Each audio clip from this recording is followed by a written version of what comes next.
Hey, DTA Nation, with the spring season right around the corner, that means it's time to start planning those grad parties. Old Southern Barbecue has great catering options for your senior. You can go with the barbecue staples like wings, ribs, or barbecue sandwich sliders, but they even have an incredible mac and cheese bar option as well. Congrats to all the seniors from DTA and OSB as you head into the final chapter, and go to oldsoutherncatering.com to get your grad party planning underway. And make sure to tell them that DTA sent you. Are you looking for a dedicated partner for your lacrosse needs? ES Lacrosse has got you covered. If you're brand new to the game, a seasoned vet, or a dedicated lacrosse parent, ES Lacrosse is the go-to partner for Minnesota Lacrosse and DTA Nation.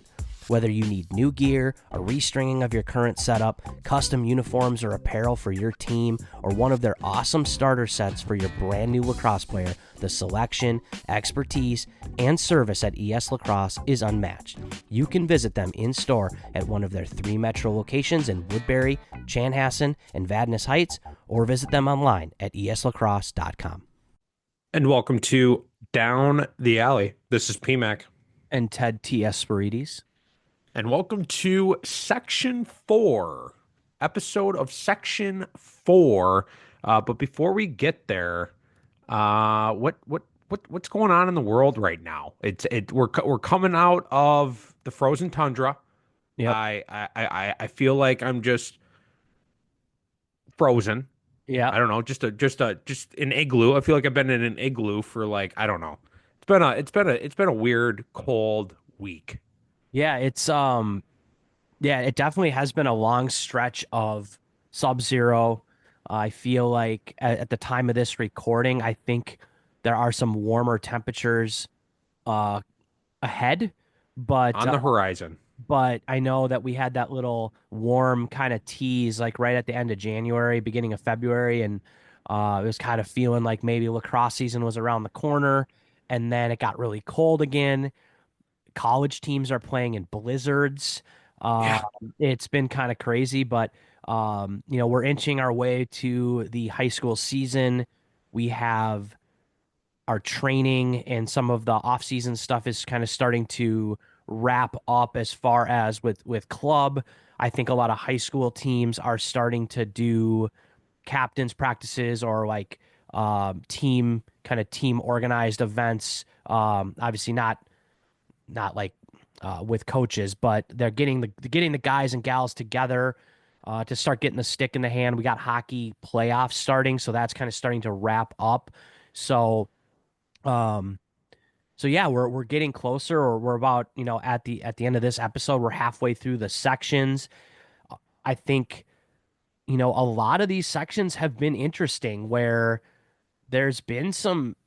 You got your perennial powers, but a lot of teams that, are going through changes in the roster, maybe losing some big time players, or have a really good young group that's kind of getting to be more upperclassmen now, on both the boys and the girls. So it's been kind of cool going through these teams. I think, I think we say this every year, but it feels like it's as wide open as ever for teams to have success this year. Yeah, no, I would agree. I think we're going to be getting into not more interesting sections, like section 3 last week, crazy section, the people's section. Kind of 1 and 2, your kind of familiar faces at the top at least. Yep. Now section 4, I obviously, we're going to talk more about it, but Stillwater at the top, I assume again. But really interested to hear and kind of see and check out. All right, where's White Bear at? Where's Matamidi at? Hill Murray's been on the rise. Mounds View was a 3 last year. So Came it's out, it. yeah. So I don't know. I'm excited to talk more. You mentioned hockey. Did you watch the game last night, USA Canada? Oh, I did Yeah. not. Save yourself a couple hours of disappointment. It was a great game. Great game. Yep. Tough finish. Yep. Bennington, just an absolute. When you have a goalie, right? All saves aren't made equal. Yep. He had the biggest saves and the biggest moments. Yep. Yep. That's how it is. All right. Welcome, Merek Regan, head coach of the Hill Murray boys lacrosse team, Section 4 preview. Merek, welcome to Down the Alley. Thanks for having me, guys. Always a pleasure. You were one of the first guests, if I'm not mistaken. You were an early guest, I believe. Ted, do you know the episode off the top of your head? I should have looked. Yeah, no, I don't, but I do remember that was one that you may have done when we had our facility. So that would have been like early on, like pre Yeah. 2021. Like that was like year one of the podcast. And I think that was more before we were even doing what we're doing now. It was just more talking lacrosse. But yeah, one of the kind of OG guests of Down the Alley. Yeah, it was nice. I got to do that one live and share a cup of coffee with Austin and talk shop. So it was good. But yeah, that was like 4 years ago. Yeah. Yeah, that was a while back. That might have been, was that pre-COVID even maybe? Like, I think it was right when I got hired at Hill. So that'd have been right. Maybe. Yeah, it was like 2020, Yeah. early 2021, maybe. okay, okay. Right on, right on. But yeah, section 4, super excited to dive into this section. The first 3 sections have been kind of all over the place. Every section's different. Talk about, you've been in section 4 now for a few years with Hill Murray. What's the vibe? What's the history kind of your section? I I guess I would like to say it's a pretty competitive section. I think it can be at times a little top heavy. If you look at recent years, especially since I started coaching this section, it's really been Stillwater or Matamidi kind of coming out of the top. Those are kind of the two teams to beat. I think the last time a team from our section made or won the state championship was Coach Husak's Bears back in 2015 era. Yep.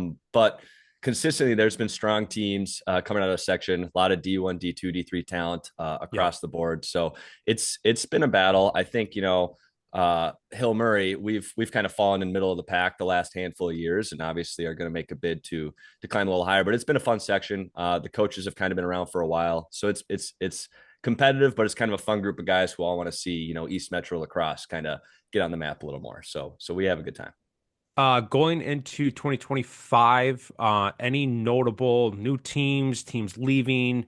You mentioned coaches. Any new head coaches in the section? Anything to note there? No realignment or anything that at least I'm aware of at this point. So I believe it's going to be the same, as it's been in the past. I want to say Mounds View has a new head coach. I'm not sure who it is. I can't recall, but I believe they have a new head coach, and Irondale is on season 2 of a new head coach as well. But otherwise, all has been pretty much the same. Right on, right on. Um, Yeah, well, we're gonna kind of go, team by team here. And what we've been doing is just kind of looking at last year's section seating. So, starting at the top, I think you already mentioned them, Stillwater, number 1 team last year for section 4 going into the section tournament. Again, this is one of the teams that's been at the top or near the top for a while now. Big city, big youth program. I would imagine this isn't a team going anywhere anytime soon with their numbers and the consistent staff as you also have mentioned already. Stillwater. Before diving in the weeds, I feel like this is a team. The window's wide open for them to make a massive run. Is that what you're seeing? Is that what you're hearing? Yeah, I think if there's going to be a team to make a pretty deep run from our section, at least on paper this year, it's going to be Stillwater. Obviously, they had a pretty strong showing last year, and I don't see much changing heading into this season. A little interesting. Obviously, kids come and go. They're graduating or graduated. Brock Linsky, he had 50 points for them last year, so a top 3 score could be a little interesting. I believe they graduated a faceoff guy as well and a handful of defenders, including Wyatt Carroll, who's playing NCAA lacrosse. So we'll see, kind of who the next guys up are there. But you mentioned it, strong youth program, kind of a big player pool. So it seems like they always have some pretty consistent talent, coming through the door, and they're returning some key players as well. Obviously, Anderson Wagner, Division I commit with 61 points last year. He's coming back. Grant Giese, another top leading scorer for them, is coming back as well. They have that great goalie. There's Casey Mork, and I think they're pretty senior heavy I think they have like 10 or more seniors coming back. So, missing some pieces from last year, but so is every team. And it sounds like they're going to be able to reload pretty quickly. Yeah, this Casey Moore kid, I feel like I've been seeing him, hearing him, dealing with him for a long time. Is he finally a senior or is he only a junior? No, I still got to deal with him. He's a 2026, so Holy we've got a couple more smokes. seasons left. He's definitely a talented kid for sure.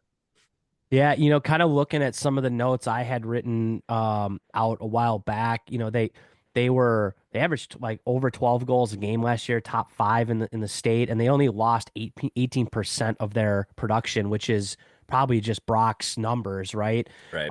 I have on my list like 8 guys who all had double digits in points. So, I mean, 10, 11 points is not huge, but those are guys that are getting on the field and contributing.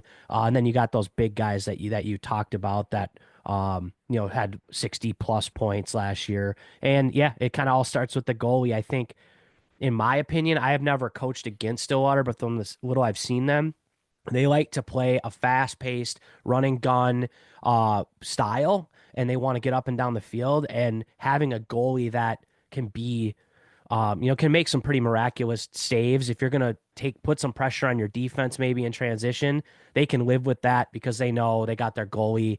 And I think they've kind of bought into that identity. I feel like that's the vibe I get from them. So they have a lot of talent and a lot of mouths to feed there, but man, it's an embarrassment of riches a little bit when you look at all the players that they have that could be starting on other teams. Yeah, 100%. And I think you nailed it, Ted. Like those guys who have double digit points, right? A guy who had 10, 11 points last year. Well, that's probably a guy who's going to step up this year, right? And so that's something I like to look at a lot as well. So is the only question mark here graduating some polls And they're Yeah, I think so. yeah, and Yeah. in their Fogo? We'll yeah. see who takes the face offs and how they do. I think those are the question marks. Well, at least there's some question marks. Otherwise that this could have been scary. Right off the top here. Number 2 seed last year, White Bear Lake. Like you mentioned, the last and only state tournament winner from Section 4, 2015. A team that seems to just always kind of be in the mix, but hasn't taken kind of maybe that next step since their state championship run. White Bear Lake coming off, 2 seed last year, 9-7 season record, I believe. What do they have coming back, and is this a team that's going to be competing for the section again in 2025? Yeah, I think White Bear is a team that's always going to be good. They're always going to be in the mix to win the section. Coach Husak's been there forever. He's going to have them organized and playing some pretty good systematic lacrosse. I think they were a little young last year, kind of doing a scout on them. It looks like they had a bunch of freshmen who were getting varsity minutes a year ago, and they had a pretty strong season last year. So obviously those guys are going to return and contribute as well. I think they have around 10 seniors coming back on the board as well. I'm not sure who the goalie is going to be this year, but it sounds like they have a pretty good situation going on at the faceoff X. So I think, that's the name of the game. If you can control the X, that solves a lot of problems, regardless of who's playing goalie or on the back end. So we expect them to be pretty strong as well this year. They cleaned up our section with wins over Matamidi, Mounds View, Irondale, Roseville last year. So that kind of pegs them as one of the teams to beat.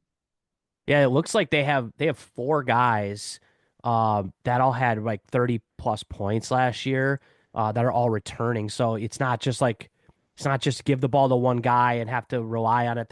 They'll have some balance. And I really like this Griffin Zaccardi, their LSM. I don't know if he gets enough credit. He's a pretty good player. And having like kind of a disruptor in the middle of the field as well, I think is going to be big for them. I will say, just personal opinion on White Bear Lake, they're the most interesting team to me. I don't see a lot of North and East Side lacrosse, but it always seems like they always drop a weird game every year, and they always have a big upset every year. Like it's just like they're just so hard to predict. But when it comes to playoffs, like they're a team that is ready to go and they're prepared. And they only lost 10-8 in the section final to Stillwater, so like they gave a good Stillwater team a run for their money. And like you said, the coaching consistency there too is like they know what to expect when they show up. number 3 seed last year, Mounds View. This was, obviously Mounds View is kind of always in the mix, but I didn't realize they were the 3 seed last year. Um, Kind of similar situation coming off of a 9-7 season. Interesting score, 9-10 loss against Stillwater. So again, this team just kind of surprised me. Mounds View, do they need to be more on my radar in 2025? They definitely got some talent coming back, and I think that that's a group too where they've had a lot of those kids playing together since youth lacrosse, kind of coming up through the ranks, and I think that 2025 class is pretty good. They had some solid 24s last year as well, but guys to keep out for the Mustangs are Caden Ashford and Trent Habish. Super productive last year. I believe Caden's committed to Mercyhurst. You might have to fact check me on that, but very talented player. They're going to put up a lot of points. I think we have some questions on the back end at who's playing goalie and who those long poles are, but strong season last year. They graduated 2 of their top 4 leading scores this year. So expecting a little bit more of the same from Mounds View. I think obviously, we mentioned a couple of minutes ago, the question mark is a new head coach. I think that can be really galvanizing for a team potentially, or can kind of go the other way. So it just kind of depends, and we'll wait and find out. BMAC, I don't know if you remember Nitro, but he was a senior for them last year. Remember Nitro? Oh yeah, I remember Yeah, Nitro. he had a good season last year, but he graduated. He was one of their key pieces. But yeah, Is uh, Nitro like top 3 best lacrosse nicknames in the state history? top three. Yeah, top three for Easily. sure. Yeah. Number 4, Mata Midai, another squad, right? Storied history, has made state tournament runs. It seems like they're going head to head against Stillwater and White Bear Lake year after year. Face-off factory, another, I think we were talking goalie factory last week. Mata Midai is a face-off factory. Tough season ending.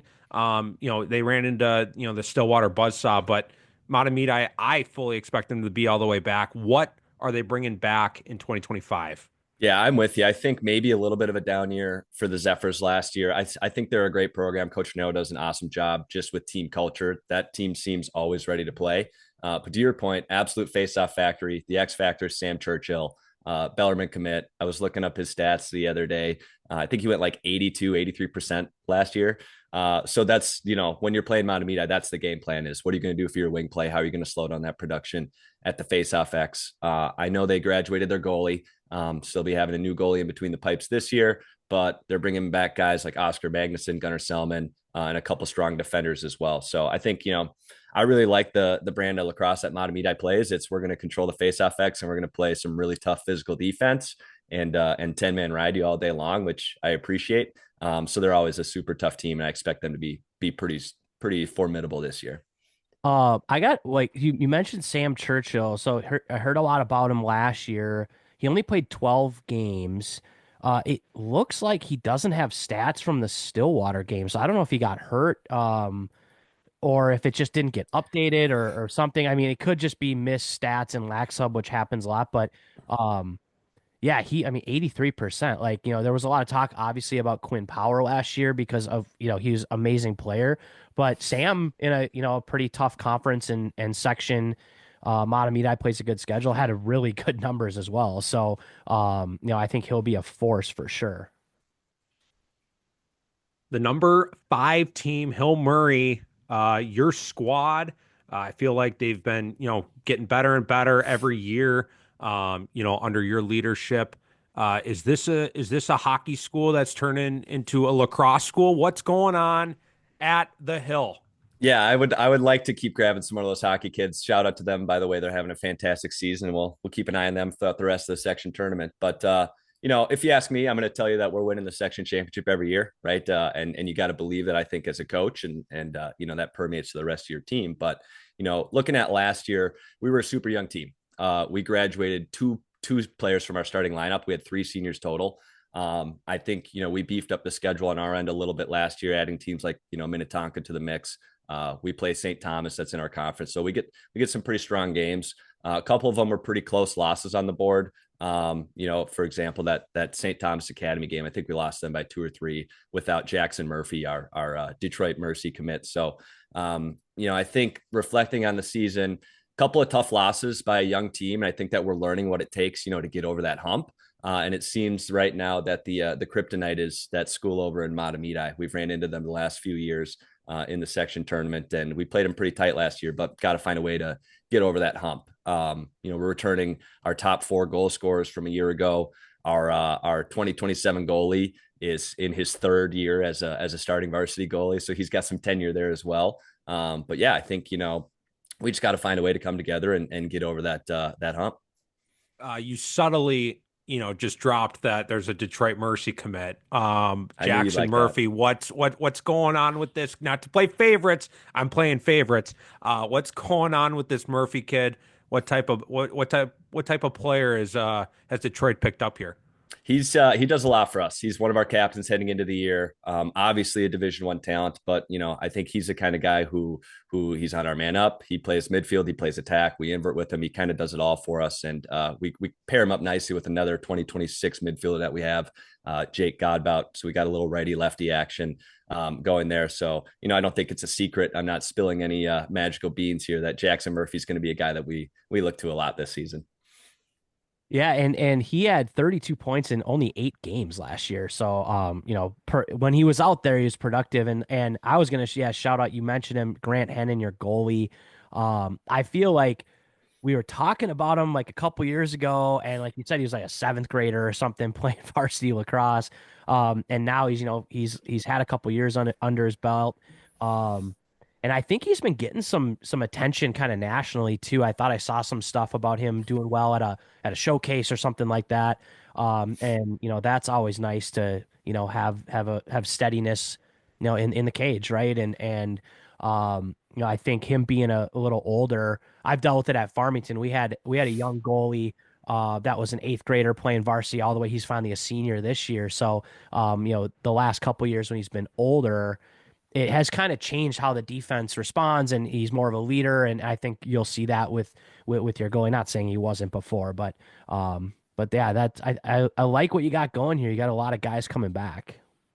Yeah, I think something that could be a little X factor for us is we're finally able to build up, that depth pool. When I started back in 2021, I think between JV and varsity, we were sitting at around 35, 37-ish players. And I think, obviously on the optimistic side, we're going to almost double that heading into tryouts this year. So, that's kind of how Stillwater gets it done. The schools in the West Metros, that larger player pool really gives you that depth that you need at the end of the season, because it goes quick and guys get banged up, and you never know who needs to step up and get a rep or two. So you guys are up to like 60 dudes? Hopefully that's being optimistic. Yeah. But that's what good. It's looking like on paper. That's huge. Number 6, Irondale, 2nd season, as you said, for their coaching staff going into year 2, had a tight one against their rivals Mounds View to end their season. I feel like we had them on the podcast a few years ago. They're maybe one of their old coaches. Yeah. I like what they have going on. I like their vibes. What do you guys run into Irondale? What do you got on them? We haven't run into them yet, but I know a lot of those players pretty well. And I think they are pretty good. They have a lot of talent on that roster. I think the question mark is, can they put it together schematically? But, you got a guy like 2025 Freddie Bankson coming back. They have strong defenders in Christian Lopez, Logan Dom. They have a really solid 26 midfielder, Kingston Bang. So a lot of talented guys on that roster. I believe they had a new head coach last year, which might have caused some growing pains a little bit. But one thing Irondale does really well, and I think I've mentioned this about a couple programs in our section, is, Irondale guys love playing at Irondale and love being on that roster. And I think that's kind of an X factor that's hard to put on paper, right? But I think they probably underperformed for the talent they have on that roster last year, and I don't expect that to continue this year. I had them actually, you shot me this little list of kind of discussion points. I have them as one of my underdog or dark horse teams for the section this year. I think they could make some noise. Love that. Roseville, what do you got on them? Roseville's kind of more of the same, super consistent coaching for the past handful of years. Coach Anderson does a really good job. They, have, I want to say like 15-ish seniors coming back on the roster, bunch of multi-sport athletes who do a lot for them. A couple guys we want to mention is Grant Anderson and Kellen Little. I think they do a lot, in the scoring department for them. Good defender coming back, Quentin Hood. He's been starting for a long time. I think he's a 2 or 3 year starter for them. And I believe they have some pretty solid goaltending play as well. It seems Roseville seems like they kind of give teams in our section on the top end a scare every once in a while and push for some of those big upset wins. So we'll see if Coach Anderson can get one or two of those under his belt this year. But, I know in the past when I've had to play Roseville regular season, it's definitely a game that I sweat a little bit for sure. Yeah, I've noticed that too. I feel like the last couple years for sure, there's always been some interesting like texts between me and PMAC or between coaches being like Roseville, like close loss or whatever to a team where you'd think that might just be an easy game for a team. And shout out to them that they scrap and they make it tough. They're going to give you 48 minutes of tough lacrosse. I think Irondale's kind of the same way. And I think I love like kind of the scrappiness of the teams in this section. I feel like there's a lot of teams you could say that about, honestly, that like they're gonna play you tough and hard, and they don't really care if what your record is or who's committed where or whatever. It's just like we'll settle it on the field. So that's kind of a cool thing about these teams for sure. And to round out the section, Totino Grace, they don't have a lot on their lax hub, so I don't have much to say. How much do you have anything on them? Yeah, unfortunately, I didn't get to play them last year and ran into the same issue as you. Not a ton on Lax Hub. I know they've had some pretty solid goal scorers in the past. I'm not sure how old they are. I want to say they graduated a top 3 guy in leading scoring. Again, might need to be fact checked on that. I do know they have some younger talent coming in the freshman class. We'll see if that translates right away this year, but I think that's a team that could potentially make some pretty big strides here in the next few seasons. So kind of projecting all this, like a lot of good teams, a lot of teams that are kind of in the mix and they seem to be on the rise, kind of, they've been riding some young talent over the years, different positions, by team. Who are, maybe some section favorites that you have? You already mentioned a dark horse in Irondale. Do you think all these kind of teams that, mentioned, near the top, is it going to be kind of a dogfight at the top here? Yeah, I think there's a few teams that can end up winning the section. Obviously, Stillwater's the team to beat, and I think everyone knows that. But I think, you look at a team like White Bear, you look at a team like Matamidi. Obviously, I'd like to say that we're going to challenge for that title as well. I think, realistically, there's 3-4 teams that you could see a variety of combinations in that section championship game. And I think, any one of those teams get to the dance and it can be anyone's ball game. Um, and then state tournament potential. Like we discussed earlier, White Bear Lake, they won it in 2015. Recent history, it seems like Stillwater's kind of been there the last handful of years and have made, semifinal runs. What's the potential that Section 4, can they go on? Like, do you see a Section 4 team, potentially winning the state tournament, or, how do you think Section 4 can represent, at the big dance?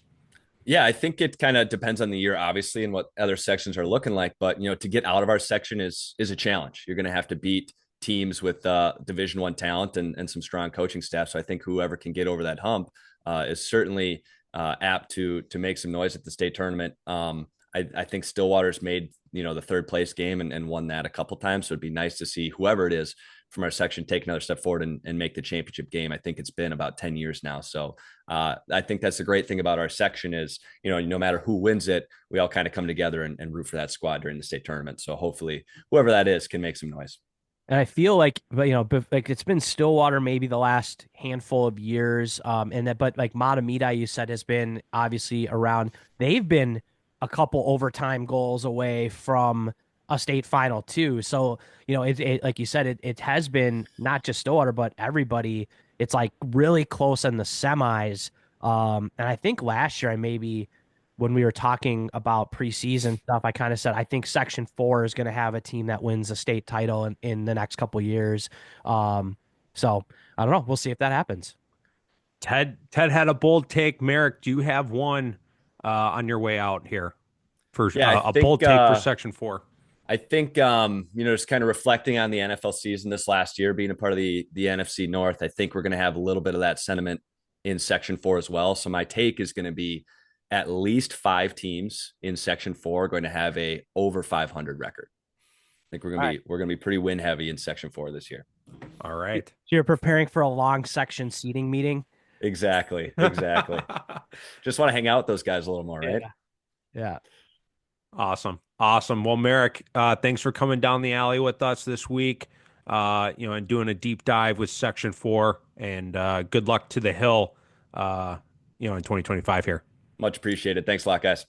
And thank you to Merek for coming down the alley, talking Section 4 lacrosse, head coach of the Hill Murray. They're the Pioneers, right? Correct. Pios, Pios. the Hill Murray Pios hockey school, that's becoming a lacrosse school. He's done a good job, with that program, kind of rebuilding it, and top 5 team in the section last year, and I think they're going to continue rising here. Yeah, no, and kind of going through these teams, um, the same with the girls' side. When I was we were interviewing the Hill Murray girls coach with Katie last night. Um, it seems like a lot of these teams have like young groups of talent that are like now getting to be high schoolers. Like they've been Yeah, like freshmen, eighth graders kind of playing in at the varsity level. And so now they're like actually high school athletes, have some varsity experience. And, it's same thing with on the girls side too, but I think Stillwater is always going to be like the big school to beat. They are just a reload program, but a lot of scrappy underdog type dark horse teams in this section. And as we've seen over the years, it's not always the top favorite team that comes out of section 4. There have been a lot of upsets in this section over the years. And last year, the section final, White Bear, even though they were 9-7, they gave Stillwater a game. yeah. And so, I think this will be interesting, an interesting one to watch. And also like teams that I don't know a ton about because of where I coach and where I live.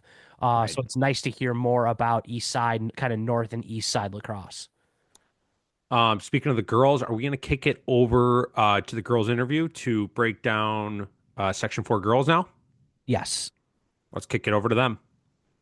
Are you looking for a dedicated partner for your lacrosse needs? ES Lacrosse has got you covered. If you're brand new to the game, a seasoned vet, or a dedicated lacrosse parent, ES Lacrosse is the go-to partner for Minnesota lacrosse and DTA Nation. Whether you need new gear, a restringing of your current setup, custom uniforms or apparel for your team, or one of their awesome starter sets for your brand new lacrosse player, the selection, expertise, and service at ES Lacrosse is unmatched. You can visit them in store at one of their 3 metro locations in Woodbury, Chanhassen, and Vadnais Heights, or visit them online at eslacrosse.com. Hey, DTA Nation, with the spring season right around the corner, that means it's time to start planning those grad parties. Old Southern Barbecue has great catering options for your senior. You can go with the barbecue staples like wings, ribs, or barbecue sandwich sliders, but they even have an incredible mac and cheese bar option as well. Congrats to all the seniors from DTA and OSB as you head into the final chapter, and go to oldsoutherncatering.com to get your grad party planning underway. And make sure to tell them that DTA sent you. And welcome to Theresa Hanson to Down the Alley. She is the head coach of Hill Murray Girls Lacrosse. And she is our guest tonight to talk about Section 4, the Section 4 girls preview. We're excited to have her and kind of give us the deep dive into, not only the Hill Murray girls program, which we've talked about, a lot on the podcast in previous years, but also all the teams in Section 4. So Theresa, thanks for coming on, and we look forward to talking to you. Yeah, I'm excited.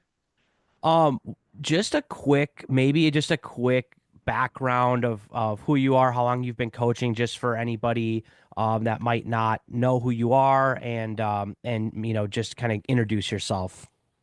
Yeah, believe it or not, this will be my 14th season at Hill Murray. I am an alumni. Kind of funny story. I was in college. They were coachless.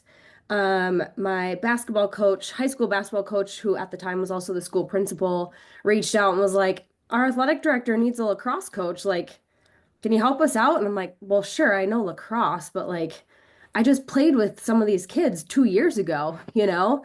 And so she's like, well, just go meet with the athletic director and, see what he has to say. And at the time, our athletic director was a family friend. And so I go into his office and 45 minutes later, I don't know what got into me, but I was walking out as the head coach and I'm like, what am I supposed to do? Like, I'm so young. I just played with some of these kids. And he's like, you know what? We can teach you the rest. But the game of lacrosse, and that's what we need. We need somebody who can coach our kids and teach them to be better athletes and better lacrosse players. We can help you with the rest of like running a program.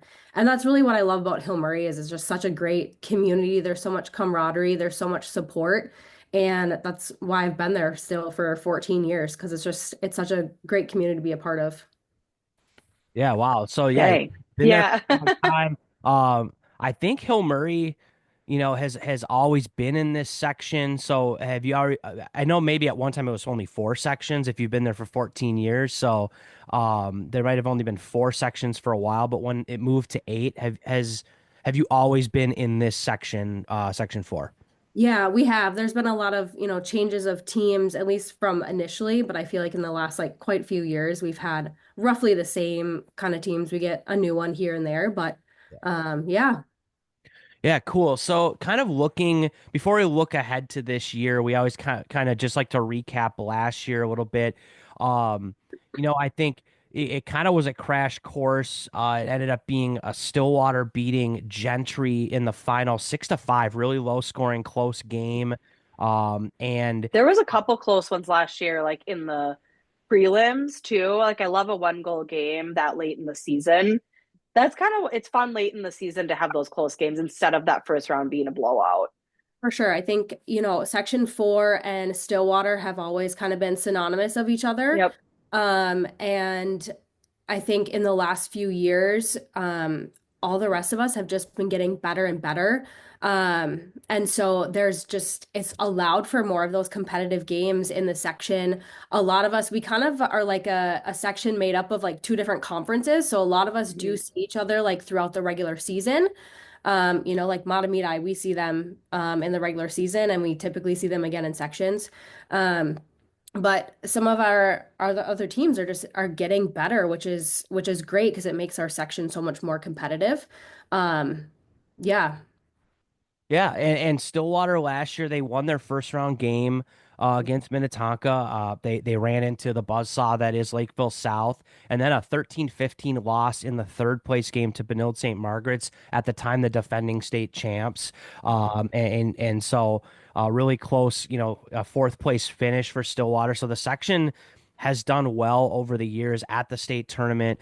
Kind of, looking ahead now to this year just the way we've been doing it, we've just kind of started at the one seed from last year and just kind of go down, first four or five teams, and then we kind of talk about, maybe some up and comers or some dark horses as we like to call. But we'll start with Stillwater. I think it's no secret that a massive program, big school, history of athletics. What stands out to you about them coming into 2025? I think they're going to be an interesting crew to watch throughout this season. They had a large senior class last year, but as you mentioned, they are a historic program for lacrosse. They have lots of girls. They have a great youth program. They've had a B squad now for a couple of years. So, while they lost, I want to say it was like 10 or 11 seniors last year. One of their leading scorers, Maddie Reichert, still back. Their goalie's still coming back. Their goalie's a beast. Yeah, she Yeah. was a beast. I think sometimes like when you see that, they're graduating a large class and you think like, oh, it's going to take a few years to like get them back to kind of status quo. But when you have such a large program like that, where you do have a lot of history, a lot of kids, I wouldn't really look past them. I think that they're still going to be a force. It's just a matter of like how they put the pieces together for this year and kind of work around like who is back. Who from their JV can they kind of put in some other spots? So I wouldn't count them out, that's for sure. Yeah, and This we is something I think that's come up on every single episode of like the re-trigger Yeah. um and how like important that is and how how deep some of these programs are starting to be. I love what you mentioned about some of the other teams in your section building, but it is true that some of these top dogs like a Stillwater, I am looking at a sheet and they have not missed a state tournament since like they 21, started recording. 21. Oh, you're right. 21 is, I was Get like, him I in thought I skipped 21. over. Give us Okay, the okay, okay. credit. Come Okay, on. good. Because I wrote that actually that I was like in 21 and 22, it was kind of between you guys. Okay, good. That's good Yeah. because I'm like, I see it goes 2019 to 22, and I think in my head I grouped that in Yeah. 2020 was in the the COVID COVIDs. year, and then we Yep. beat them in 21. Okay, there you are. Yeah, like okay, Hill Murray. So that was 85. my oversight. Yeah. Oh And my then we gosh. met them Okay. again in 22 in the section Yep. final. Yeah. Yep. Yep.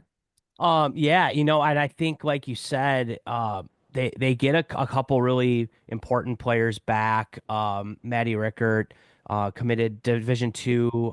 Merritt Walden and Indy Capel are both committed to Florida State. So they have obviously some high-end athletes.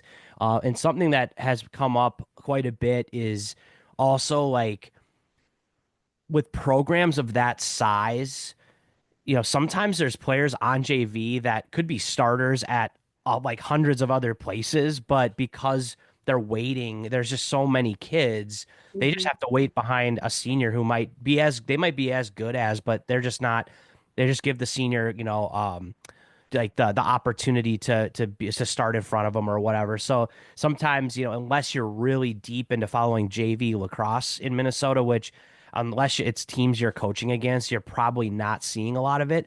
Right. It's hard to know like who's coming up out of a program like that.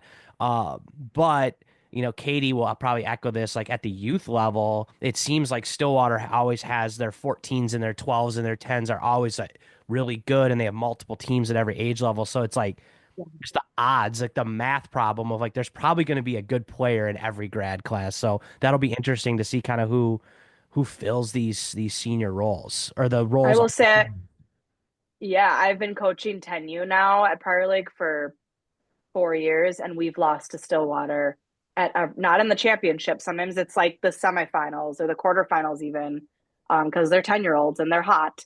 Yeah. That it has been every single year we get eliminated by Stillwater at the state tournament. So Yeah. And that's good like, for them. that's a great perk of having a youth program. Yes. Your kids can Yes. play together for so many years, and then that really, makes a difference when you get to the high school level. Yeah. Moving on to the runner-up Gentry Academy, a team that was pretty high-powered last year. I think a lot of us and just a lot of people who followed girls lacrosse around the state were excited to kind of see what would happen when they faced Stillwater. Obviously, it was a really close game. I didn't see the game, but a 6-5 game seems like a pretty highly contested game. They looks like they get a couple players back, but they did lose some players as well. What's the outlook on Gentry coming into this year? Gentry is always a tough one because I feel like there's never a common opponent to kind of compare them with. Their strength of schedule is hit or miss. They don't have a conference, so they're trying to piece together kind of whoever's willing to play them. Um, they do have a new coach again this year. I want to say that's like their third coach in the last like 4 or 5 years. So then you start thinking about like really what is the stability of the program. Obviously, we know they have a handful of very, very talented players, but talent can only get you so far, right? We got to put that together somehow, and it's hard to know what they're gonna do now with another new coach and new philosophies, and I they still have, like you said, they have a really great goaltender. Their second leading scorer, she'll be back again. So they definitely still have some threats, but it's kind of unknown like what we'll get from them. Yeah, Yeah. and looking at my notes, they lose Ella Berg 130 points last year. I mean, just absolutely crazy. But they get Samantha Hone back 87 points. So, someone who's obviously produced at the varsity level. And then you mentioned their goalie, Ava Davis, another college committed goalie. So, yeah, no, I think those are real things. We've talked about it on other episodes about coaching changes. What, it's not the end of the world, but there is some learning curve there with how a coach talks, like what their expectations are. And then from there, there's obviously new schemes and styles of play and all these things. And we know that the time that you get with your team in the spring is so Limited. short. I mean, I think you get like 10 practices maybe before your first game, and it's like that's hard to put a lot of new stuff in. So we'll see. We'll see how that factors. But moving on to your team, Hill Murray, I'll just kind of hang up and listen here, as they say. But yeah, go ahead. Tell us about the Pioneers heading into 2025. You know what? We were a young squad last year, and honestly, we're still kind of young. I had 18 on my varsity last year, and 8 of those girls were either in 8th or ninth grade, Wow. um, which is huge. And I'll say that a lot of them got a lot of minutes. So I think people will look at our roster and they might overlook us, thinking like, oh, they're pretty young, they're not going to be that great. But my young athletes are very talented because they played a bulk of our minutes last year. And so I think that we have hopes that we can kind of like pick up where we left off. Obviously, we're going to have to refine some things. Like, we lost Liv Godbout was a huge contributor for us last year. She's off at Lindenwood this year. Um, so, we have some things that obviously we have to change because the team dynamic will be new this year. And we can coach to that for sure. But I'm really confident that we can put up a lot of points. A lot of aside from Liv Godbout, I have all of my top scorers back, McCallum Murphy, Elena Deering. Um, and so we need to be better on the defensive end, that's for sure. And knowing that we can score pretty easily. Our focus will be on that defensive end. My goalie is young. She was actually not brand new to lacrosse, but brand new to the position last year. And so she'll be a freshman this year, and she's been playing all year round. She's killing it. And so I think we expect that, that we're going to be better in that position as well this year. So I wouldn't count us out. I think that we are going to surprise a lot of people for sure. Yeah, I love that. I'm looking at this here. So Phoebe Ackley, that's your goalie, Akley. Actually, yep. Ackley. Yeah, eighth grader last year, 54% save percentage, stellar. Not bad, right? 11 and Yeah. 3, a record. So like, okay, now she's in high school. So like we'll see how that improves. So that's very that stands out to me. Um and then yeah, Mac Murphy, um 97 points as a freshman. So, yeah, I mean, obviously she's was contributing, and then Elena Deering headed to Division 1 in the future. Yep. So obviously a great athlete there. And then like I'm looking here too, like you said, a lot of players that have 50 points, 30 points, 29, 20, like a lot of players were contributing. So that's really interesting. And then also looks like you get the person who had the most draw controls on your team back as well. So key positions are taken care of. And it's got to be exciting to know that you're going to have that group now for a few seasons or at some portion of them anyway. For sure. Yeah. And I think like, those young kids last year, for many of them, like it was their first year on varsity, and that can be really intimidating as like an For eighth. sure. But just to see like how much more confidence they're going to have this year that, they might step into some of those roles that make a big difference for our team in the long run. So it'll be fun to see it all come together. Yeah, and I know that at some point in the last couple years, we've mentioned that Franny Promoli, now a senior, all name team. That Yep. we always loved that name. We thought that was a good one, and she's headed to play college lacrosse as well, senior this year. So I feel like she's played for a long time because we always bring that name up. So finally a senior this year, on the defensive end too. So just some of the notes that I had from some on my sheet here. Yeah, it's funny you bring her up. I was thinking about that today. So her and Sophia Sampson, another senior this year, they were eighth graders when we went to state in 21. So it's like Yeah. sometimes it feels like that year was just yesterday, but really Yeah. was a long time ago. Yeah. Um, Moving on to the next team here is Matamidi. yeah.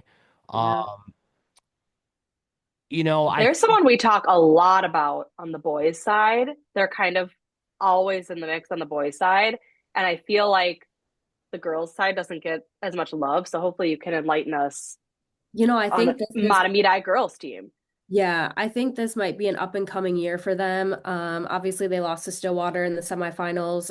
We've had a lot of experience playing them. We play them both at for our conference, and then we always joke like we're going to see Yeah. them again in the section tournament. And sure enough, they ended our season last year. I think they're going to be a really strong team this year. They have a lot of really good talent that is back. I mean, their goalie, Addie DeMars, she's going to Missouri Western. She is a phenomenal goalie. Having playing against her now for a couple years, I mean, that's always a Yeah. topic of conversation in our practice is like, how are we going to beat Addie? She's really strong. She's very poised. You really got to move her. She makes some unbelievable saves. Um, but then, they also have Annie Tanner. She was a threat for us last year. So they have a couple strong kids that are coming back, and they didn't really lose a whole lot. So I think that this will be a year that we really have to be prepared for them. Uh, Mhm. and I completely missed I on my notes here, but missed the number 2 seed, White Bear Lake. Um, Sorry about that. White Bear Lake, a semifinalist last year, dropped the semis to Gentry. But what do they look like this year? Because I remember they had that win against Stillwater last year when like regular I season, mean yep. I know I personally was just like Stillwater's going all the way and I'm just like all on the Stillwater train and then like the next night White Bear beat them. So I don't know if that was like karma or something, but what do we think about the White Bear Lake team coming into the season? Um, they lost quite a few. Last year Mm. was kind of a really good year for them for sure. We also play them in the regular season. They're usually one of our first games. So their like top three scorers have all graduated, as well as their goalie, who I would say is very comparable to the other goalies we've already spoken of tonight.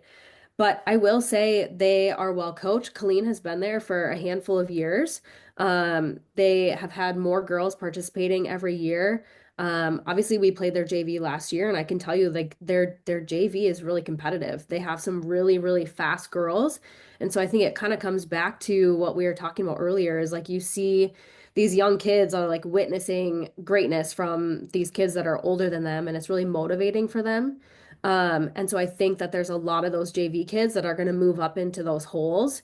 And again, it's like if they can put the pieces together, I really think that they could be really competitive still this year, for sure.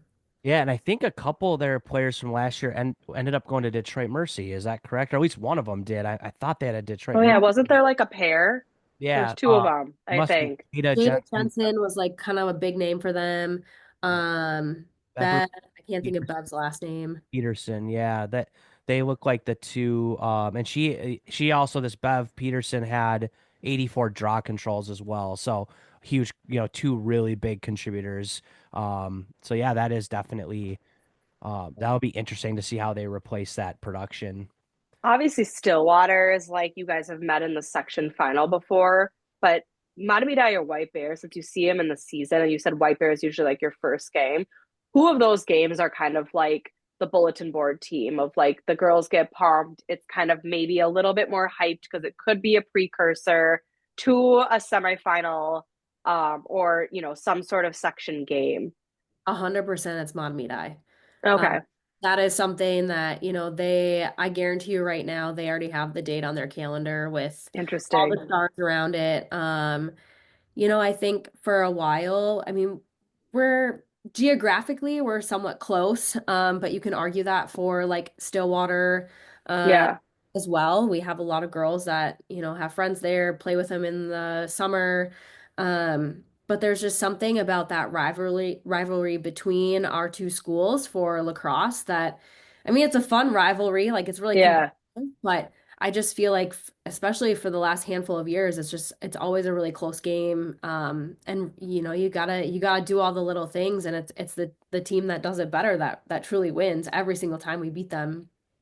So, For Yeah. sure. What is it a rivalry with other sports? not as much because like you think Okay. hockey school, right? So then my Right. answer would have been White Bear if we're talking Oh, hockey. sure. Okay. Yeah, yeah, yeah. But I think that, it's both That's Hillary kind and of fun Woodbury though. have really good sports. Yeah. I was in the basketball program for a little while, and there was a pretty good rivalry for girls Okay. basketball between Hillary and Yeah. Woodbury. So, I Cool. think what's interesting too about lacrosse versus some of these other more major sports, I'll call them, I guess, is that I believe Matamita is a Class A school, or it's one class down from what Hill Murray might be, at least in hockey, maybe not in basketball, but in hockey, at least on the boys, it's a Class A for boys and Hill Murray's double A. So they don't really compete with each other in sections. They might play each other, but not as much of a rivalry. But in lacrosse, we're all in the same, like level, right? So it's like, or in the class. So you can have kind of interesting rivalries in lacrosse that won't happen in other sports. yep, for sure. And even those like out of conference, like I know like our first game of the season is always Stillwater, and I'm like, I don't think Prior Lake and Stillwater meet up in any other sport in the entire or activity even. And boys and girls lacrosse both plays them, so it is that's an interesting point, Ted, of like you kind of get these random rivalries of like the kids in the school are probably like, why are you playing them, but then it becomes a tradition too at the same time. Yeah.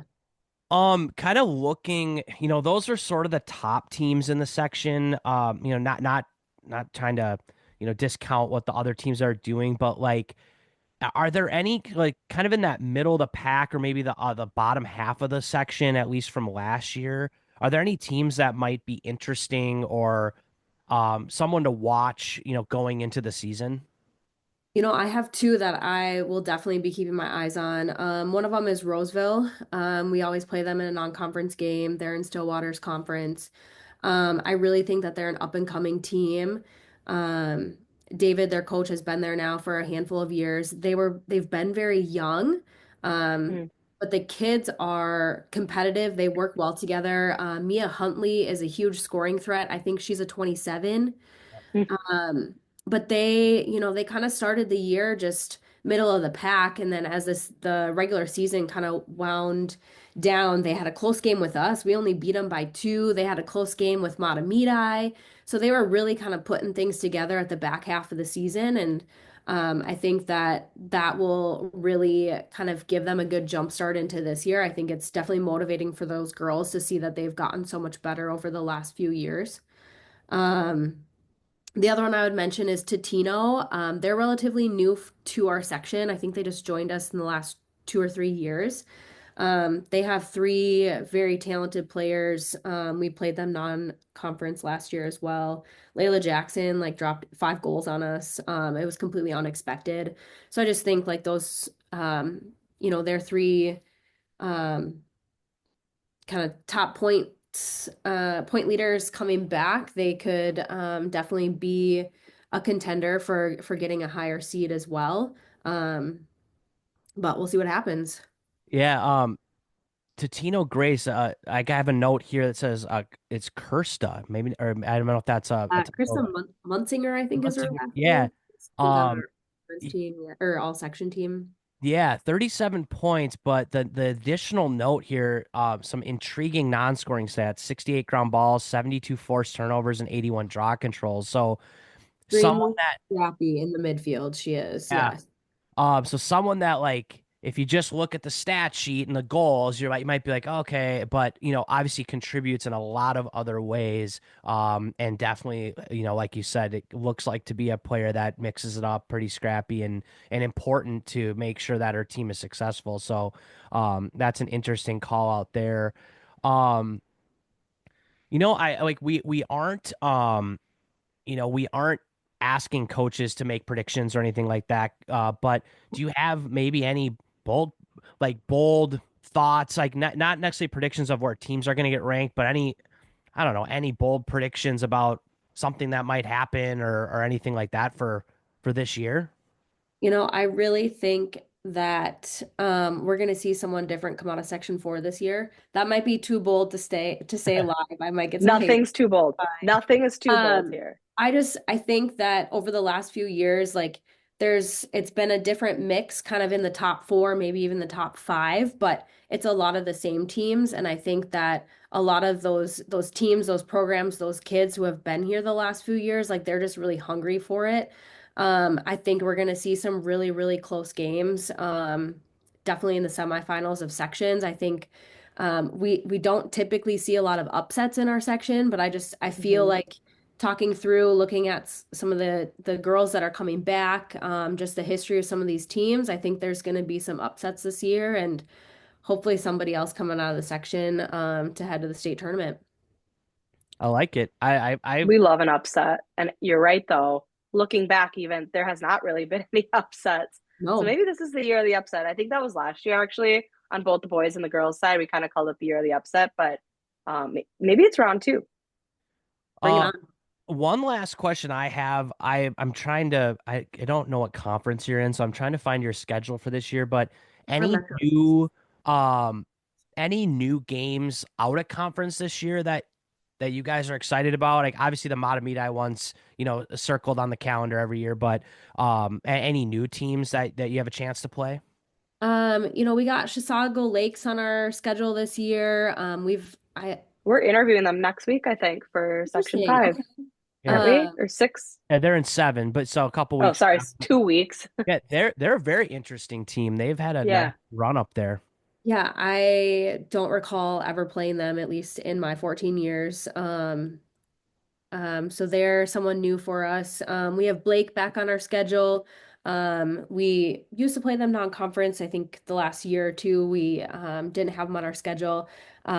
Their head coach actually used to be my assistant coach, so it's always kind of a fun meet up with We them. love that. We love Yeah, that. yeah. So those are Who's probably hosting? we are. Okay, good. Your bus ride. You won't have to be a long bus ride. That's kind of a So hike. long. That's always the tough one too, because you got to go across town and Yeah, yeah. Our tough one's Wayzata. And for some reason, it just takes us so long to get there. yeah, But yeah, okay, cool. That's a cool one. yeah. Yeah, I was able to pull it up here. So St. Croix Prep is an interesting one. We're high on them. You'll hear that Really in the love them. coming episode. I would say I would see you against Farmington, but they're at you guys, so I won't be there. But They're always fun to play. I know that they're going to be really competitive for us this year too. But they're always a Their fun. Brooke was on our section 1, and I think their 2025 class is kind of their strongest Yeah. in the last couple of years, so across the board. So it'll be interesting to see. It's funny, even what section 4 weeks ago, we didn't have anybody's schedules, like nobody's schedules are posted yet. And now in the last week or so, people have started like kind of posting their schedules. So that's kind of fun. We can actually, this cat's out of the bag kind of. Right. yeah, no, it's this is a cool schedule. I think we're excited for Hill Murray. I think they're going to be, like you said, a young team, but a lot of players, a lot of good players coming back. I think there's a lot of good teams in this section that should make it competitive. And we appreciate your time and kind of giving us some insight into these teams that a little bit deeper insight. But I have one last question. last question. 14 years, this is year 15 or 14? This will be 14. Okay, this will be 14. What are you bringing into the season to kind of keep it fresh, keep it new? Your kind of goal for your team, regardless of who else you're playing and everything. What's kind of like as we go into year 14? What are you looking for Hill Murray? I always try and think of like some word or some phrase to use throughout the year. Last year, anticipate was kind of our word. And you know how high schoolers are, like the first couple times I used it, they were just like sick of me, giving me the eye rolls. And sure enough, by the end of the year, like they're using it in conversation in our team huddles. And it's fun to see them like really like grasp some of those concepts and then like apply them. At our end of the year banquet last year, I kind of preface the season by being, using the phrase of like be where your feet are. And just which is kind of all about like valuing opportunity. I feel like our high school season is so short. And there's so many distractions. It's the end of the school year, there's prom, there's graduations, there's all these things going on. And when our season starts, there's so much hype, there's so much excitement because it's new, but it's quickly um brought on with a lot of distractions. And so getting those girls to just like be present in the moment and take advantage of the opportunity, whether that's a game, that's a practice, that's a team lift, so that we can really be the best team that we are. So that when we get to the sections, we get to the end of our season, we can look back and be like, this was a really great year. We did everything we wanted. We accomplished what we wanted to do. That's Love awesome. that. Yeah. Well, thank you. We appreciate your time. Like I said, we're excited for, the start of the season, but section 4 will be interesting and You're the upset maybe in section 4. yep, Someone Hey, else. yeah. let's Someone put it else. out there. I love it.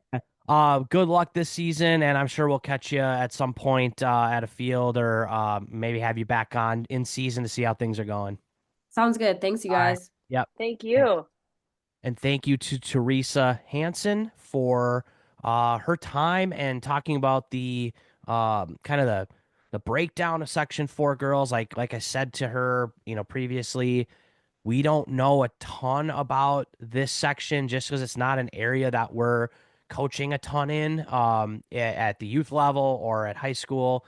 But some interesting teams. This like seemed like, obviously you have the Stillwater kind of the big public school, the reload program, but a lot of these teams was kind of like they were young or they have or they lost everybody. It was kind of like one or the other. So like this section could be look completely different this year.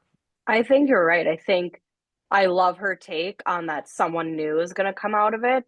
And also that her perspective of like, there hasn't been a lot of upset, but we saw a lot of one goal games and we've been seeing a lot of one goal games. And it sounds like that White Bear Lake upset during the regular season to still upsetting Stillwater in the regular season. I feel like they're so close. Some of these other teams, like even like the 4, 5, and 6 teams. If you're getting one goal games, if you're getting an upset in the regular season, how close that really makes you in those section games. And it sounds like you're right of like kind of the story of like we either lost a lot or we were really young.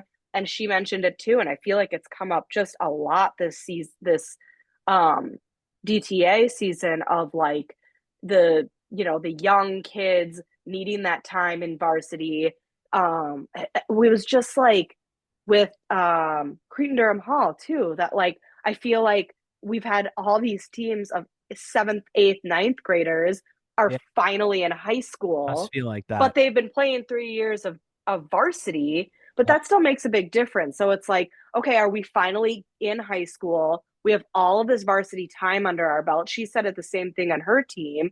And it's like, so now we're finally able to kind of, we were playing with the big dogs, but now they're maybe able to keep up with the big dogs. And then you match up with a team who might have lost some seniors, and the playing field very quickly becomes very even. And I think that is just a recipe for an upset, a recipe for anyone's game, especially in those one goal situations that maybe the upset or the take, as she said, of someone new coming out is a little bold, maybe not, but maybe I would even love to see someone else in a top 2 spot. Yeah. And I think you're right about like playing with younger players. I know that girls, like biologically girls mature quicker than boys. So like a 7th or 8th grade girl could be like fully matured compared to like a junior or senior compared to like Right. a 7th or 8th grade boy, unless they're a freak phenom athlete, they're not going to be able to handle playing varsity sports like physically. But girls, I know the gap is a little smaller, but still like there is still a physical difference between juniors and seniors and 7th and 8th graders. Oh, Uh, for sure. girls like just the strength, like the speed, and just like Even just like the confidence, emotional stuff too of like confidence. they're getting driven. Their mom forgot to pick them up after practice, and the junior's able to drive herself home and go to the coffee shop and get her homework done. Yeah, and so I think that's a real point of, as you get farther down into the season, like having some older players, it does benefit you and it will be exciting. Hill Murray's a great example, but we have talked about it on a couple teams this year of, my best player was an eighth grader last year. Well, now they're in high school, so they're in the same building now, so they can kind Right. of potentially Right. how is that going to impact some of these teams and some of these players that were playing as eighth graders and seventh graders were scoring like 80 points. So like, what are they going to look like when they're juniors and seniors? It's crazy. Um, and so yeah, I think this is an interesting section. I think there's a lot of teams to keep your eye on if you're a fan of high school lacrosse and girls lacrosse specifically. A lot of teams that have some like looking through the notes, honestly, this section seems to have a lot of college commits. Maybe it's not as Yeah. maybe it's the same as everything else, but like a lot of players that are committed to college and maybe they aren't the teams in this section aren't like the big time dominant year after year programs, but there's a lot of talent, like individual talent in this section. So I'll be interested to see kind of how things shake out. But predictions, I think I have mine here to give you a second. Um, Number 4, I'm gonna go Roseville. I liked what she had to say about them. It sounded like their coach had been there for a while. They were kind of up and coming last year, scrappy team. Um, I think maybe they take a jump into the top, I guess my top 4 this year. So that'll be my 4. My 3 is Gentry. Um, I think there's been a lot of turnover there of like certain, coaches and players, but the talent's still there. This one might come back to bite me, just because they do have a lot of talent. But I have them at my 3 right now. My 2 is Hill Murray. Loved what she had to say about her program. I like what they have going there with the base and the core group of young, talented athletes. Um, so I have them 2 right now, but and then Stillwater is number 1. I almost flipped that, but I think Mm. Stillwater has earned the. That's a bold take. It's a bold I take to think put them. Stillwater has earned the preseason number 1 rank for me. Um, you know, yeah, those 2 I was kind of going back and forth on what I want to do. But so I know I've been kind of rambling. Roseville at 4, Gentry at 3, Hill Murray at 2, Stillwater at 1. I wonder My if 4. DTA preseason ranks are factored into the I section thought meetings. Like, hey, we were I DTA number 2, so we deserve the 2. I had that exact thought that if somebody is in a section meeting somewhere in the state on Memorial Day and pulls out, but DTA had us at 2 Yeah, and not 3, he's so I funny. will I will buy them dinner. I will Yeah. buy them dinner just to say that amongst your colleagues. Yeah. I want to be a fly on the wall because I will buy dinner, man or woman, to whoever goes into that section meeting with that as their preparation, just saying we deserve the top spot Funny. because DTA ranked us as so. Yep. Okay, so I'm gonna go for Matamidi. Sounds like their goalie is a force to be reckoned with. Addie, I think her name was. So let's see. I'm all for Addie standing on her head this season and getting them that 4 seed. 3, I'm going White Bear Lake. I could have flipped those, I think, but I think White Bear Lake might have a little bit of an edge. I don't know why. I think White Bear Lake lives with an edge in their world. Yep. With that said, I think 2 will be Hill Murray because I think Hill Murray will beat both of them during the regular season. Okay. And I think you're right that I think they're a force. And I got to go number 1, Stillwater. I don't feel that bold tonight to put them anything less than 1. But I think they're, like you said, that could be the final 2, and they can be beat. I think they can be beat. So that's my 4. Thought process. Yeah, no, I think I again, this section's interesting. There's a lot of teams that Yeah. have changes, whether they've lost certain players or have new coaches or have young players that are moving into varsity roles. Even Stillwater has some players that are going to need Yep. to replace. So, a lot of changes for a lot of these teams. So, ranking them is interesting and quite difficult. But we'll see what happens. That's why we start playing on April 1st and find our way to sections. But Yeah, great interview with Coach Theresa. Love meeting her. Love hearing about the sections that we are clueless about.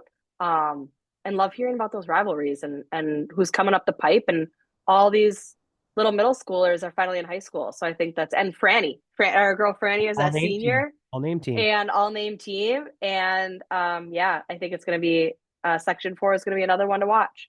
Thank you to Theresa for giving us a breakdown of Section 4 girls and her Hill Murray Pioneers as well. So we had this is the Hill Murray episode.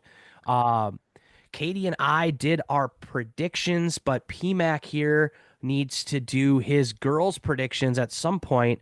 But we can also do boys as well. I don't know exactly if PMAC's ready yet to do girls' predictions. I think I am. I think I am. We'll get PMAC's girls prediction here because and then we'll jump over to the boys. It's funny how we've gone kind of section by section, and we sent out different invites, talked to different coaches, different sources, if you will, to come on and talk the section. Section 1 was the Farmington, ended up being 2 Farmington coaches. 2 was Tonka. Yep. 3 was CDH. So that one was split. that was Hastings and who? CDH. Oh yeah, CDH, and then back to Hill Murray. Yeah, it has worked out. It's funny how it's worked out that the people that ended up saying yes were like the same school. Is that a bullish sign? If the school a trend, if the school, both coaches are jumping on, is that going to be a trend? Is that going to be a tendency? Is that going to be an indicator of the lacrosse programs in said city or school? It's a good question. It first glance, face value, to me, if a coach is fired up to come on a public forum and talk about their team and talk about their section, that to me signifies I have confidence in my team. I'm excited to talk about my team. Like I'm not gun shy, about oh, what do we have or what do we don't have? Like I think it's a good sign. Hopefully it's not the the weird DTA curse. Like as soon as we talk about them, I know, kind of thing. But I think that's a bullish sign for a school if your coach wants to jump on and talk about the program. That's to me that sounds like they're invested. They want to shout their players out. They want to talk about their team. That's a sign of being bullish on your program to me. Oh no, I would agree. All right, girls picks. So I'm shooting blind. Stillwater for me, number 1. Hill Murray bias. They're getting my 2. Matamidi 3. White Bear Lake 4. Is that in line? Is that outrageous? That's in line. Almost the same as Katie. Just flipping White Bear and Matamidi. So okay. Yeah. Okay. Yeah. Boys predictions. I have mine. I can start if you want me to. I think I do want you to start because I don't know what to think. Girls was almost easier because I was just like, what, I'm just gonna pick a few teams here. I do think Merek made a good point that there's going to be a lot of good teams in this section. I don't know. Yeah. There's going to be a lot of like top 5 teams or top 10, but they're going to be a lot of like really solid teams. Whoever gets voted in the top 10, it's kind of a little bit subjective, right? But Sure. like teams that I think, well, like he said, winning records, on a given day can win against anybody. So my number 4 team is Matamidi. I that one, I'm not excited about that. I think I've been very high on them in the past, and like they have had a tradition of success, especially in the playoffs. Last year was weird for me. I felt like they were going to be better, and something wasn't clicking. I don't know if it was injuries or whatever, but for right now, they're my four. Hill Murray is my three. I think one thing that I've been hearing a lot, not just from Merrick, was that they've been playing with young kids, and now Yeah. those guys are in high school, and this is like year four for Merrick. Now there's some culture, there's some consistency. I think they take the next step this year. White Bear Lake's my two. I think they get a lot of their guys back, and they're always ready to play in the biggest moments. And my one is Stillwater. You know, they were my one for the girls too, but it's just like at a certain point where you have so many great athletes and players, and like the programs are so strong. Yeah. They are the team to beat on any given year. It doesn't matter if they graduated somebody, because there's probably a player on the prep team that could be starting at half the varsity teams in the state. So they are my preseason one. They are the team to beat, but I wouldn't be surprised if we saw some interesting things in this section happen. I would agree. And to start where you ended, and I know we're not doing, state projections or, a preseason top 10, right now, but starting with Stillwater, they're going to be my number one. Surprise, surprise, I know. Um, is this a team this year? I feel like, not that their goalie's only a junior, so it's not like, all right, they're graduating their goalie, they're going to graduate all this offense, after this year, Stillwater's done. No, that's that. So I'm not saying that, but is this year, maybe this year and next year, a green light opportunity, like to get the job done, and a huge opportunity for them to make a state tournament run here, or I, am I too high on them right now? Oh no, I think on paper, again, on paper is one thing, in reality is another thing. There's a lot of factors that go into, who gets to the final, who wins sections, who gets to the final game. We've seen that over the years, that it's not always the best team on paper that gets there. There's coaching, there's culture, there's injury luck. Yeah, There's a yeah. million things, right? Are you playing your best lacrosse and healthy in June? Yeah. That's huge. Can you scout correctly? Matchups, just how the chips fall, right? Um, I think Stillwater, and another team we'll talk about in a couple weeks, Edina. I think these two teams are on paper the favorites to win the state tournament, just with the talent level that they have and like what they have coming back of players that have been producing for a year plus. Yeah. Like I would say, quote unquote, proven commodities. Now, other teams might have great JV kids coming up that we have no idea about. But from just what they had last year of proven players that are coming back this year, the window is now as a favorite in my opinion. And not like they are senior heavy, but they also have a lot of good juniors too. So like I think you're right. It could be a 2-year window, but take that a step further. We talked about it in the girls' interview as well. Their U14 team is good. Their U12 team Yeah. is good. Their U10 team is good. So there's plenty of talent, even with what they lose to private schools. Over the years, they still have plenty in the pipeline. So I don't know if it's like, I don't know if you could say like they have this window and no other windows, but right now this window is wide open. They might have unlocked a couple other windows in the house to be ready to open. We don't know, but this team is stacked. Number two, I'm going to stick with White Bear Lake as well. Um, Year in, year out, competitive. And again, that's a team I wouldn't be surprised to upset a team like Stillwater in sections. If things go right for them, end of May, early June, a squad and a staff that could go on a run, and I would not be surprised.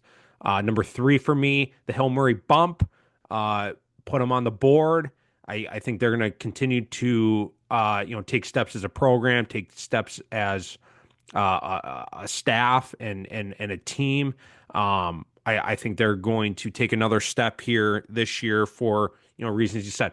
Yeah, the goalie's at 2027. So it's just some of these young ages. It is crazy, and I'm excited to see what they're going to be doing this spring. And my number 4 pick, I'm going to go off the board a little bit here. I loved the dark horse pick by Merek. I love to hear that people from Irondale love to play for Irondale. Put them as my 4. I'm jumping on that sleeper pick, and I'm trusting the source here. Yeah, no, I like it. I did like that. That was an interesting comment for sure of saying like he obviously knows them through coaching against them or maybe club or whatever, but it's like, there's something to that of like Irondale kids love playing for Irondale or Farmington kids love playing for Farmington, whatever it is. Like you get that buy-in of like they love putting on the jersey and competing. That's a factor in high school sports. Like It's that. massive. I mean, well, it's in any sport, right? Or at any level, but in high school, like the kids love being there. That's a bump. That's a bump for sure. For sure. For sure. Um, Section 4. I want this section. I'm not trying to downplay the section, but I want this section to be interesting come the end of the season. Come the section tournament, I want there to be some fireworks in this section and not just Stillwater, breezing through, because that's the vibe I'm getting. And again, maybe I'm way too bullish on the ponies, and maybe I should be more bullish on the piles. I don't know. I'm hoping that there's some fireworks in this section, and it's more like section 3, where it's just absolute chaos. Yeah.